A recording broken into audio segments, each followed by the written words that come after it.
Hi there, my name is Richard Garner. I work for Monmouthshire County Council as the Rights of Way Officer. I am here to tell you about our mapping system, which is online for you to be able to use. On the mapping system, you have access to our rights of way data, as well as being able to print out maps for walking with or surveying. When accessing the interactive map, you're presented with an outline of the whole county with all rights of way data and promoted routes. To be able to tell what these routes are, there is a legend provided on the bottom left of the screen. On the legend, there are public footpaths, public bridleways, restricted byways or byways open to all traffic. These are the different statuses of public rights of way across the county.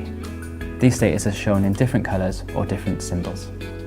You can navigate on the map using the controls on the map. As you zoom in, more detail will be provided, such as furniture, stiles, gates, bridges, or more detail on your promoted routes, such as the Offers Dyke Path or Wales Coast Path. Whilst out walking, if you come across a problem on your walk, such as a broken stile, then you can come back onto the website, clicking on the Report a Fault button and report it to us.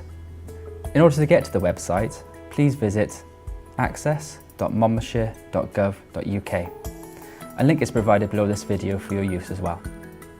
If you'd like more information or receive any training on use of the system, please contact us at Monmouthshire Countryside Access section. Thank you.